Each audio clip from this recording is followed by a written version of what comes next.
며칠 전에 톨스토이의 두 노인이라고 하는 글을 정리해서 들었습니다. Two old men이라고 그래요. 톨스토이가 1885년인가요? 그 시대면 굉장히 오래된 시대죠. 그런 시대에 이제 그 옛날 제정 러시아 시대 인물인데 아주 멋진 철학자 같아요. 제가 보기에 그분은 그냥 영주고 문학을 한 분인데 제가 보기엔 철학자 같기도 하고 성직자 같아요. 또 그 정신을 보면은 야, 대단한 분이다라는 게 글에서 느껴지는데, 그분이 소개하는 글 속에 두 노인 이야기가 있어요. 제가 요새 이제 노인에 대해서 많이 관심이 있습니다. 노인학도 공부하고요.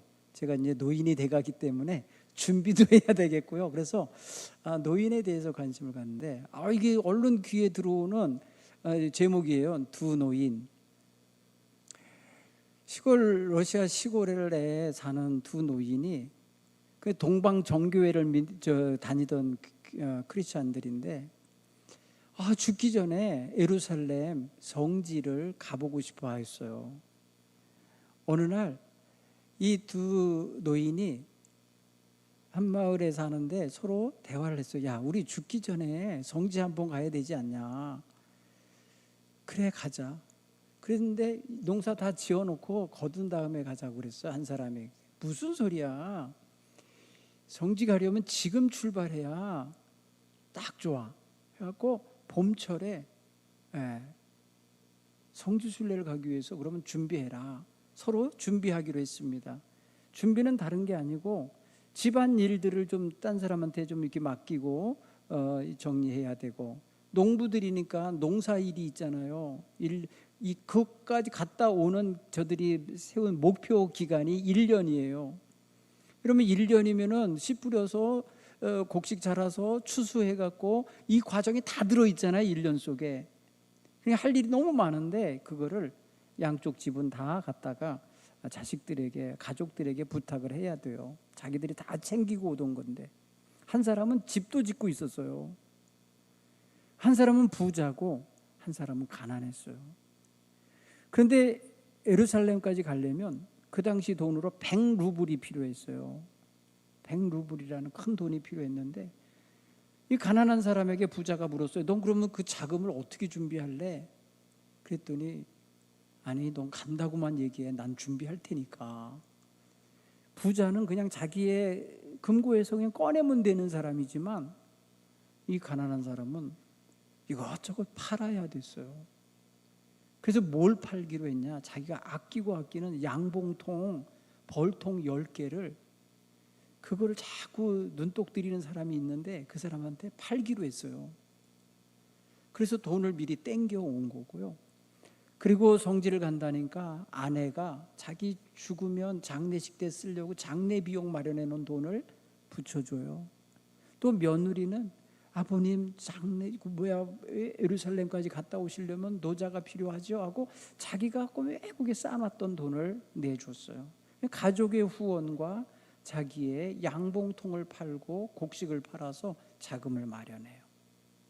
부자는 그냥 있는 돈 갖고 가요. 그런데 이들이 출발을 했습니다. 출발을 했는데 800km라고 하는 긴 기간을 일단 걸어가야 하는데 하루에 70km, 80km씩 걸었다는 거예요. 두 노인이. 상상이 가요? 아마 40km만 가도 힘들 텐데 100리잖아요. 40km가. 근데 70km, 80km를 걸었다는 거예요. 200리를 걷는 거예요. 너무 먼 길이니까. 그런데 여러분, 가다가 얻어먹기도 하고 어느 마을은 가면은 먹을 게 많아갖고 막 들어와서 먹으시라고 이렇게 나그네 대접을 하는 거예요. 그래서 그런 데서는 돈 한 푼 안 들이고 가는 거예요. 또 어느 데서는 돈을 내고 사 먹으면서도 갔어요. 그런데 어느 마을을 지나가니까 완전히 기근이 들어가고 먹을 게 하나도 없어갖고 가난한 거예요. 돈을 주고 빵을 사려고 하는데 살 데가 없는 거예요. 그래서 저들은요, 가지고 간 싸간 빵이고 이런 게 없으니까 굉장히 배고프고 목말랐어요. 너무 가난한 마을을 지나갈 때 한 노인이 그 농부요 가난한 집 그 노인이 나는 여기서 물 좀 얻어먹고 갈 거야. 넌 도저히 난 못 갈 테니 너 먼저 가. 그리고 부잣집 노인을 먼저 가게 했어요. 곧 따라갈 거라고 하고. 그리고서 오두막으로 들어갔는데 와, 오두막 갔더니 오두막 식구들이 다 죽어가는 거예요. 네, 앞마당에 한 사람 널브러져 있고 집 안에 들어갔더니 썩은 내가 나면서 죽어가고 있는 거예요. 부인 하나는 그냥 그 하동 옆에 누워져 있고 오줌똥 다 싸고 있는데 누가 하나 치워줄 사람 없고, 할머니 그냥 식탁에 엎어져서 깨어나지도 못하고 있고, 어린 손자 손녀 배고프다고 울고 있고 그러는 집이에요. 물 하나 얻어먹으러 갔다가 이걸 보고 아이고, 야, 이렇게 가난하고 힘든 사람이 있나. 그 사람의 마음속에서 측은지심이 일어나갖고 깨워보고 왜 그렇게 됐냐고 그랬더니 먹을 게 하나도 없었다는 거예요. 어느 집에 가서 구걸을 해도 줄 사람이 없는 거예요. 그래서 이제 죽어가고 있는 거예요. 마지막에 가 있는 거예요. 그 순례 가던 사람이 그들을 보고 그냥 발길을 돌려서 나올 수가 없어요. 죽어가는 사람들 보고 어떻게 나와요? 그래서 배낭을 열어갖고 거기에 마른 빵을 꺼내갖고 그거를 칼로 썰어서 그 어린아이들을 주었어요. 어린애들이 목이 막혀갖고 먹을 수가 없는 거예요. 물이 달라는 거예요, 물. 근데 집안에 가재도구가 아무것도 없어요. 다 팔아먹어갖고 없어. 물그릇도 없어. 그랬더니 그 할머니가 이렇게 머리 들고 일어나서 아마 밖에 어딘가 버리지 않고 누가 가져가지 않았다면은 아마 거기 물통 하나 있을 거라고, 어디쯤 가면 우물이 있다고.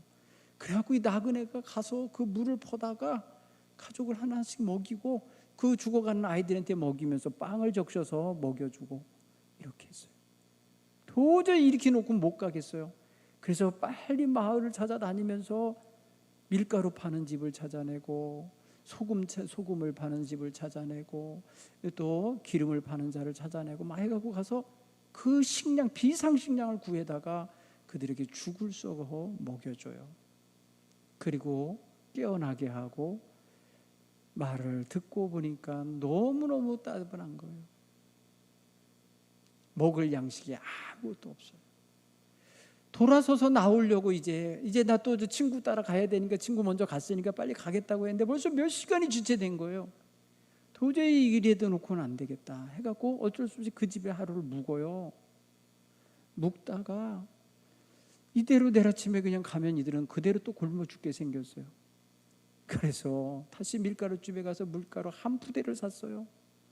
그리고 이들이 농사를 지어야 되는데 이 지주에 누구한테 담보를 잡고 돈을 빌렸는데 그 돈을 갖다 갚기 전에는 땅을 받을 수도 없어요. 씨앗도 받을 수 없어요. 봄철이라 지금 씨 뿌려야 되는데.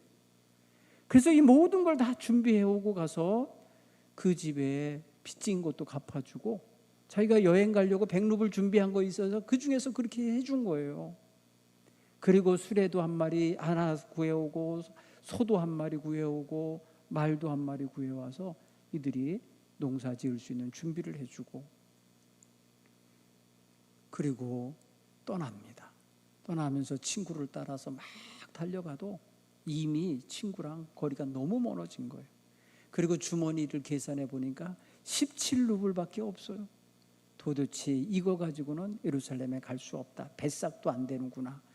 그래서 포기합니다. 가기를 포기하고 그 오두막집을 절로 돌아서 우회해가고 자기 집으로 돌아갑니다.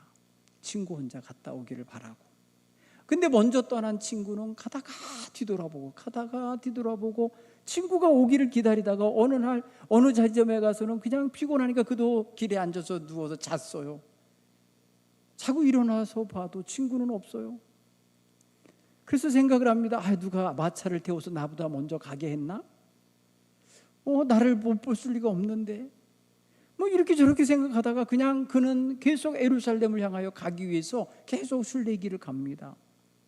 오데사라는 곳에 지금의 우크라이나 땅이죠. 오데사에 이르러서 배를 타고 지중해를 건너서 예루살렘에 가기 위해서 요바에 내려서 거기서부터 걸어서 갑니다.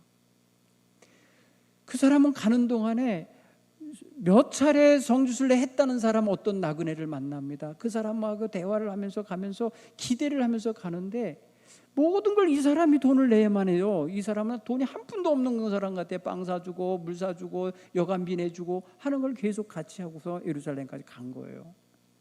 예루살렘 가서도 이 사람은 여기서는 얼마 헌금하고 여기서는 얼마 하고 다 가르쳐는 주면서 자기는 하나도 안 해.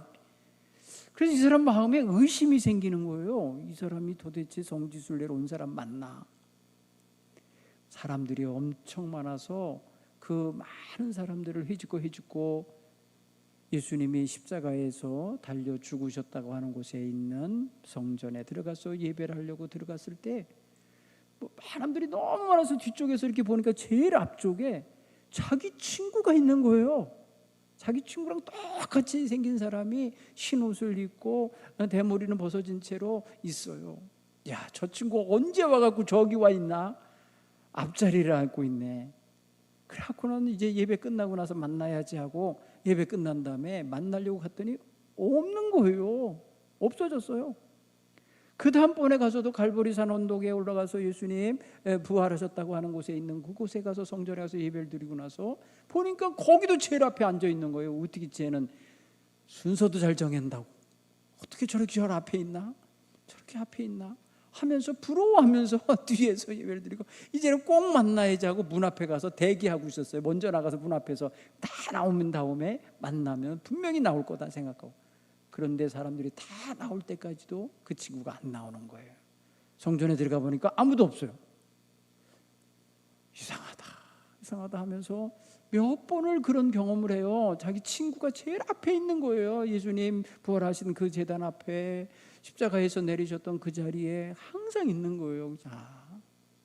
어떻게 저렇게 운이 좋을까? 나는 이렇게 끄트머리에서 계속 보일까 말까 하는데. 그리고 성지순례를 마치고 이 사람도 집으로 돌아왔어요. 와보니까 친구가 벌써 와 있는 거예요.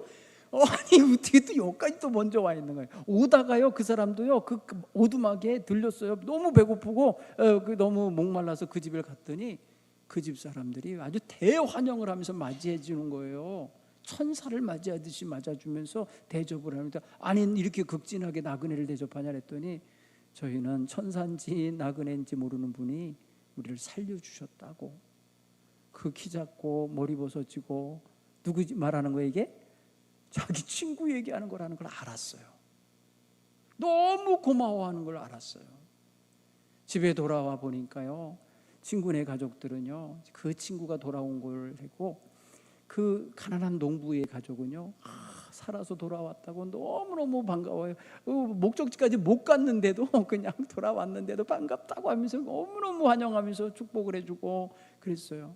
와가지고 벌꿀 팔기로 했잖아요. 벌꿀을 보니까 15통이 됐어요. 10통이 15통이 됐어요. 그런데 15통 다 그 사람에게 주었어요. 주기로 한 대로 그냥. 그리고 농사를 보니까 아들이 농사를 잘 졌어요. 곡식을 다 걷어서 추수를 해놨더라고요. 그래서 그 작은 가난한 집은요 너무너무 재밌게 행복하게 있었어요. 그런데 이 부잣집에 와보니까 이 사람은 예루살렘까지 갔다가 왔잖아요. 와보니까 아들이 맡겨놓고 간 아들이 술태배기가 돼가지고 농사도 안 짓고 밭은 잡초밭이 돼 있고 엉망이 돼 있는 거예요. 집 짓다 마른 것도 엉망이 돼 있고. 그래서 그냥 아들에게 막 욕을 해대면서 막 야단을 친 거예요. 그랬더니 아니 아버지는 말이야 그 큰 돈 100루블이나 해갖고 가서 다 낭비하고 와놓고는 나한테 뭐라고 한다고, 아버지가 하지 그걸 왜 나한테 시켰냐 그러면서 막 또 대들어요. 그 집에는 행복이 없어요. 깨졌어요. 톨스토이는 말합니다. 참된 성지순례는 예루살렘이 아니라 나 있는 곳, 나 살아가는 곳, 그곳에 사랑이 있고 거기 섬김이 있고 거기 충성이 있고 거기 헌신이 있는 곳, 거기가 바로 주님 만나는 곳이라는 거예요. 그때서야 이 부잣집 청리 노인이 깨달아요. 아, 내 친구 엘리세이라고 하는 그 친구거든요. 내 친구가 성지 같지 가지도 않았지만 이미 간 거와 똑같이 주님이 받으셨구나. 그 죽어가는 가정을 살려내는 동안에 그 죽어가는 가정 식구들의 영혼을 보담아 주는 사이에 그는 이미 그리스도의 도에 이른 거구나. 그리스도가 이루시는 그 뜻 앞에 이미 가 있는 거구나. 그 사랑의 마음, 그 섬김의 마음, 그 측은지심, 그 놀라운 따뜻한 마음이 이게 성지를 가는 것보다 훨씬 더 귀한 거구나. 자기가 성지에 가서 친구의 형상을 본 거예요. 친구는 거기 오지 않았는데 친구는 이미 그 앞에 주님과 함께하고 있는 거예요. 이걸 깨달은 거예요. 톨스토이는 말하는 거예요. 성지 예루살렘 가는 게 중요한 게 아니라 예루살렘을 가게 되는 목적, 주님을 만나고 싶은 그 마음에 그게 현장에서 있어야 된다는 거예요. 우리 사랑하시는 우리 모세, 바울, 베드로 이 남선교회가 지금 성지순례 가실 수 있는 나이예요. 지금 가실 수 있어. 얼마든지. 더 중요한 거는 성지에 가서 예수님의 무덤을 보고 십자가를 만져보고 오는 게 중요한 게 아니라 지금 사는 자리에서 주님 마음 품고 주님 뜻을 따라 섬기고 기도하고 헌신하는 삶을 살아가는 게 중요해요. 사랑하는 성도 여러분, 오늘 말씀을 전하고 있는 사도 바울은요, 사실 여러분보다 나이가 어린 나이였어요. 사도 바울 나이는 이제 60 막 넘어서요. 60 중반 정도 되는 나이예요. 이 디모데에게 이 편지를 쓸 때가 마지막 유언같이 쓰는 편지인데 이거 쓰고 난 다음에 몇 년 안 있다 죽어요. 순교당해요. 그게 AD 66년 네로 황제의 핍박에 있었던 시절이에요. 그렇게 생각해 보면 예수님과 같은 연배라고 해도 66살 정도밖에 못 사는 사람인 거예요. 그런데 그는요, 나의 달려갈 길 다 갔고 내 해야 될 일 다 마쳤고 이제 내가 부름의 상을 받고 이제 하나님께 갈 건데 하나님 앞에 가면 면류관을 주실 거라는 걸 나는 믿는다 하면서 디모데에게, 제자이자 아들 같은 디모데에게 편지해서 충성된 믿음으로 죽는 날까지 주를 위해서 끝까지 충성하는 믿음을 가지라고 가르치고 있는 거예요. 여러분은 지금 후진들에게 가르치실 수 있어요. 자녀들에게 훈수 두실 수 있어요. 믿음으로. 얼마든지 지금까지 살아온 삶을 가지고 주님의 복음을 녹여서 말씀을 주실 수 있어요. 오늘 우리 마음 중심에 정말 나이를 먹은 나무일지라도 감람나무에 계속해서 진액이 마르지 아니하고 열매가 풍성히 맺혀지는 그 모든 것을 우리에게 지금 그림처럼 보여주고 있어요. 제가 감람나무 털어서 대추같이 그렇게 익은 열매들을 이렇게 따는 걸 봤어요. 아주 굵고 오래된 나무임에도 불구하고 열매를 맺어요. 나무 밑둥은 사람이 안을 만큼 이렇게 사람들이어도 가지들을 다 3가지가 나게 만들더라고요. 가지를 잘라줘요. 그러면 거기에서 3가지에서 엄청나게 열매를 맺는 거더라고요.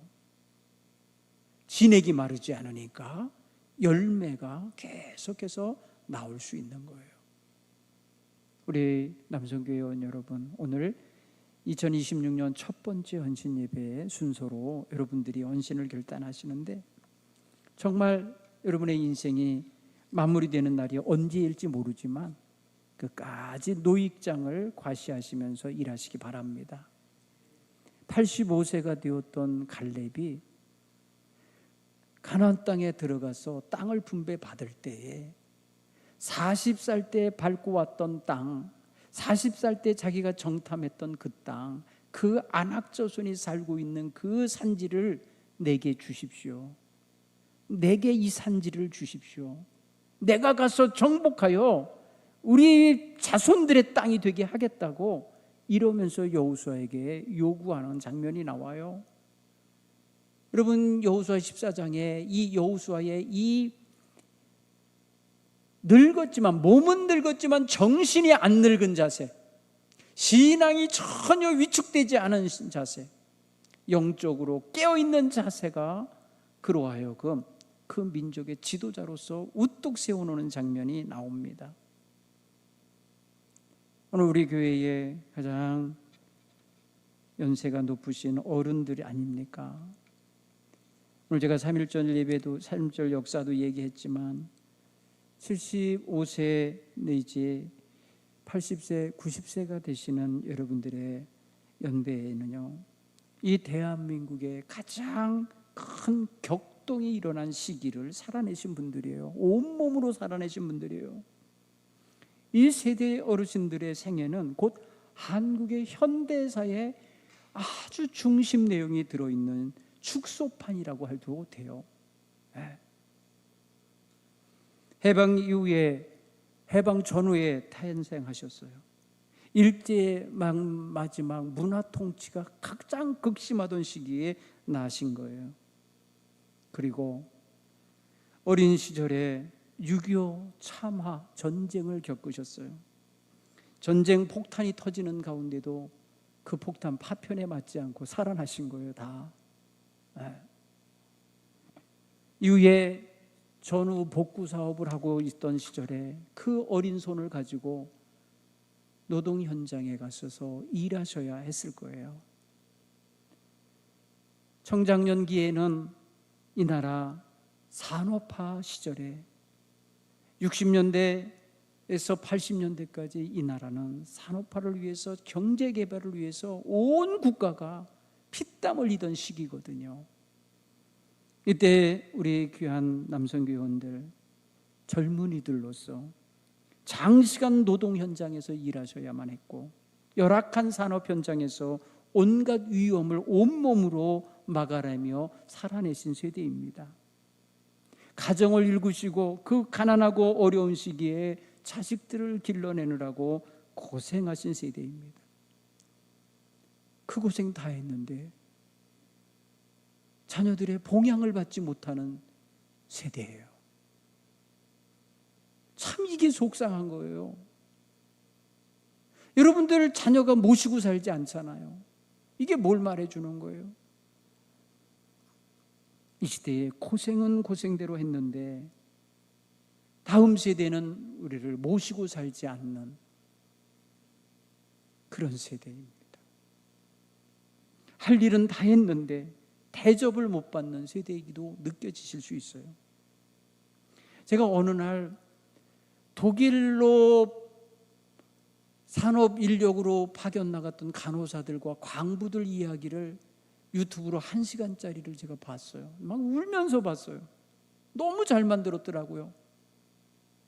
그게 여야 상관없이 이 나라의 역사예요, 역사. 우리나라의 한 역사의 한 페이지를 보면서 제가 그 시대에 살진 않았지만 그 시대에 얼마나 고생들을 하셨는지를 보면서 막 눈물이 쏟아지더라고요. 세상에, 제가 유튜브를 보고 울었다니까요. 고생한 시대를. 군사정권과 민주화와 그거에 맞서서 민주화하던 시절에 그 소용돌이 속에서 힘겹게 견뎌내신 세대입니다. 5.16 혁명, 5.18 광주 민주화운동, 엄청난 사건들 아닙니까? 그리고 이 사회를 안정시키고 경제적 성장을 시키시기 위해서 고생하신 세대 아닙니까? 이분들이 감내했던 고통은 말로 표현할 수 없는 고통이 있어요. 물론 그 이전의 시대도 힘들게들 사셨겠죠. 단명했어요. 그런데 고생 많이 하신 세대가 이제 장수하면서 살아가는 1세대와 같은 거예요. 그런데 뒷바라지가 온전히 되어야 되거든요. 저는 이 고생한 세대들이 국가에서 모든 걸 다 제공받으면서 살아도 전 된다고 생각해요. 아무 고생 없이 그 좋은 세상을 지금 구가하고 사는 이 젊은 세대는 앞선 세대들을 위해서 능히 그렇게 하도록 세금 내고 열심히 살아야 된다고 봐요. 왜? 진짜 고생을 끊어내신 세대이기 때문에 그래요. 가난을 끊어낸 세대이기 때문에 그래요. 이 나라에 너무너무 힘든 것을 극복해내신 세대이기 때문에 그 세대가 교회를 부흥시킨 거예요. 그 고생 속에서 교회를 위한 헌신도 그때 나온 거예요. 그분들이 교회를 세워낸 거예요. 이 세대가 앞으로 우리 젊은 세대들이 과연 교회를 위해서 그렇게 희생하겠는가? 걱정인 거예요. 그래서 어떻게 보면 역사의 산 증인들이십니다. 여러분들은 정말 오래 사시면서 역사를 증언하셔야 할 증언의 세대입니다. 그래서 저는 여러분을 축복합니다. 정말 축복합니다. 저임금의 장시간 노동하는 세대, 정치적인 억압과 통제 속에 살던 세대, 가난한 속에서 가족을 부양하고 자식들을 세워내는 무거운 책임을 감당하고 계신 세대, 한국교회의 부흥을 일구어내는 데 초석이 되신 세대이기 때문에 그렇습니다. 남성들은 감정 표현도 제대로 못한 채 가장의 책임을 떠안고 무거운 짐을 지고 살던 세대이기 때문에 특별히 안쓰럽습니다. 그래서 축복해드리기 원합니다. 이 세대에 대해서 우리는 생존의 시대의 주역들이요, 국가와 교회를 위해 헌신한 세대의 주역들이요, 말 못하고 하고 싶은 말 못하면서 침묵하며 고통을 감내한 세대이며, 건설 현장, 산업 현장에서 밑거름이 되며 땀과 눈물을 흘린 세대이기에 건설의 세대라고도 할 수 있어요. 여러분을 축복합니다. 제가 가끔 그랬죠. 저는 지게를 보면은, 지금은 지게 지는 사람 없잖아요. 지게를 보면은 아버지 생각이 난다고. 네. 저희 아버님은 지게 세대예요. 경운기 세대도 아니고 지게 세대예요. 리어커도 못 끌어보신 분이에요. 그래서 생각해 보면은 온 몸으로 살아낸 세대라는 걸 알아요. 여러분보다 조금 연배가 높으실 분이지 같은 고생을 하신 거예요. 우리는 이런 세대가 세상을 떠나기 전에 그 세대가 가지고 있는 좋은 정신, 근면성실한 자세, 신실한 믿음의 자세, 주를 위하여 죽도록 뼈를 깎아 헌신하는 정신을 배워야 돼요. 우리가 배워야 돼요. 제가 앞으로 몇 년 더 목회를 할지 모르지만은 이 세대들의 장례식을 치르게 생겼구나, 그걸 느껴요. 그래서 한 분 한 분 떠나실 때마다 저분들이 얼마나 교회를 위해서, 하나님과 교회와 가정을 위해서 얼마나 수고한 분들인가를 가슴에 아주 절절히 느끼게 돼요. 고마운 세대예요. 고마운 세대. 그렇게 생각해 보니까요, 얼마나 보배로우시고 보물 같은 분들인지 몰라요. 여러분들이 자긍심을 가지시고요, 자존감을 가지시기 바랍니다. 아무것도 할 것 없다고 뒷방 늙은이 됐다고 하는 생각을 스스로가 갖지 마시고 끝까지 그 마음 유지하시기 바랍니다. 하나님 그거 원하세요? 하나님 그거 원하신다고요? 낙심하지 않으시기 바랍니다. 조금 힘들었어요. 그냥 하나님께 그래, 하나님 저 살아오는 게 힘들었어요. 너무 힘들었어요. 여러분 세대는요, 조상에게 물려받은 유산 갖고 사시는 분보다 다 자수성가하신 분들이에요. 전장 위에 뭘 물려줄 게 있었겠어요? 쪽박 차지 않으면 다행이죠. 내 자식 거지 만들지 않으려고 노력했던 세대 아닙니까? 저희 어머니 그러시더라고요. 니네들 거지가 되지 않게 하려고, 내가 너희들 거지 되지 않게 하려고 떠나지 못했노라고. 너무 힘들어서 떠나고 싶으셨대요. 와, 그런 소리 들으면요, 그런 생각이 들어요. 안 떠나주셔서 감사합니다. 집을 지켜주셔서 감사합니다. 우리의 가정을 지켜주셔서 감사합니다. 끝까지 충성하라는 말은요, 하나님께 하는 소리예요. 교회에 여러분 진액 뺄 일 없어요. 교회를 위해서 여러분들이 하려고 하면 기도해 주시기 바랍니다. 이 젊은 종이 못하는 게 많거든요. 기도해 주세요. 네.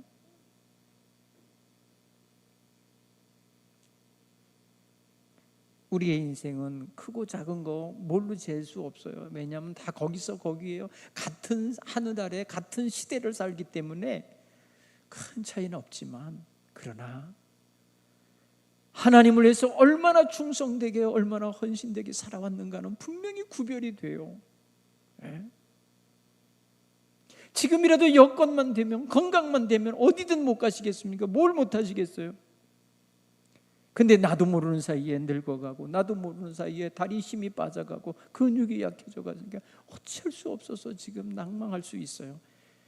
그러나 하나님이 부르시는 그날까지 강건하시기를 소원하시기 바랍니다. 측은지심을 버리지 않으시기 바라요.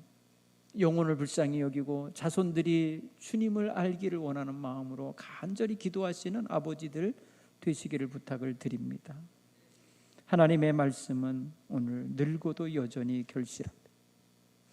진액이 풍족하여 그 빛이 청청하리라. 얼마나 소망이 있습니까? 얼마나 멋진 말씀입니까? 시편 기자는 이걸 본 거예요. 의인은 종려나무 같으니 번성하다. 레바논의 백향목 같다. 하늘을 치솟듯이, 하늘을 찌를 듯이 곧게 자라오르는 백향목을 보면서 의인의 인생, 의인의 후손의 가정, 모든 걸 보고 있는 거예요. 오늘 저와 여러분의 삶 속에 하나님의 이 은총을 받으십시오. 한번 따라서 해볼까요? 의인은 늙어도 복을 받는다. 늙어서 복을 받는 게 진짜예요. 젊어서 받은 복은요, 관리 잘못해갖고 잃어버리는 사람도 많고요, 복 받고 죄 짓는 사람도 많아요. 노년에 여러분들에게 주어지는 은혜와 사랑이 충만하시길 바랍니다. 또한 우리는 노년에 하나님이 주신 신앙의 경주를 완주하는 완주자로서의 삶을 잘 살아내기 바랍니다. 1등해야 능사가 아니에요. 어느 분야를 여러분들이 경쟁 분야로 들어도 1등하기는 이미 이제 시간이 너무 많이 갔어요. 1등이 아니라 완주해야 돼. 끝까지 가야 되는 거예요. 완주. 우리 교회에 철인 3종 경기 선수 있었다 그랬잖아요. 국가 상비군이었다 그러더라고요. 젊을 때. 몇 달 전에 철인 3종 경기가 있어서 출전하신다 그러면서, 목사님 죄송해요, 주일날 경기가 있어서 주일날 교회를 못 오게 됐어요. 그러시더라고요. 그래요, 뛰면서 기도하시라고. 그랬어요. 뛰면서 기도하시라고. 하나님, 나 여기 뛰고 있어요. 그분이 그래서 몇 등 했어요? 그래서 갔다 와서 제가, 몇 등 하세요? 굉장히 궁금하잖아요. 그 왜 노익장을 가시는 분인데 몇 등 했는지 너무 궁금한 거 그랬더니, 목사님, 뭐 등수가 중요해요? 완주가 중요하지? 그러더라고요. 그래요. 완주하셨군요. 네, 그래서 축하합니다. 완주를 축하합니다. 여러분, 중간에 멈추는 사람이 얼마나 많아요. 그렇죠? 네. 저에게도 여러분 축복해 주시며 기도해 주세요. 완주하게 해달라고. 네. 저는 기간이 남아있는 게 눈에 보여요. 여러분들 거는 안 보이지만 저는 보여요. 여러분 거는 하나님이 부르시는 날이 끝이잖아요. 저는요, 목사로서 사는 연명해야 되는 시간이 짧아요. 시한부예요. 여러분과 함께 강단에서 만날 수 있는 게 시한부예요. 저는 목사는 은퇴라는 날이 오잖아요. 그래서 목사의 생명력이 끊어지는 날이 와요. 그때까지라도 완주할 수 있었으면 좋겠어요. 어서도 아파갖고 넘어지거나 뭐 사고당해서 끊어지거나 그러지 않았으면 좋겠어요. 여러분 위해서 기도해 주시기 바라요. 여러분 또 노년도 한번 따라서, 노년도 사명이 끝나진 않는다. 노년에도 사명은 있는 거예요. 노년도 쓸모가 있는 거예요. 주님 앞에서는요. 여러분, 주님께 붙들림받아 쓰임받은 사람들 보면 나이 드신 분들 많아요. 아브라함이 말입니다, 나이 들어서 쓰임받았고요. 모세가 나이 들어 쓰임받았고, 노아가 나이 들어 쓰임받았고요. 그렇죠. 사무엘이 나이 들어 죽을 때까지 쓰임받은 거 아닙니까? 나이 들었다고 여러분 일 못해요? 아니에요. 하나님의 일꾼들은요, 나이와 상관없어요. 하나님이 쓰시기에 합당하면 언제든지 누구든지 쓰시는 줄을 믿으시기 바랍니다. 따라서 여러분 두려워하지 마십시오. 한번 따라서 해볼까요? 소망 중에 담대하게 살자. 소망 가지고 담대하게 살아가시는 우리 귀한 권사님들, 장로님들 되시길 바랍니다. 나이 들수록 병원 가는 이야기 많아져요. 병에 대한 이야기가 얼마나 많아지는지 몰라요. 여러분, 대화의 절반은 병 이야기 아니에요?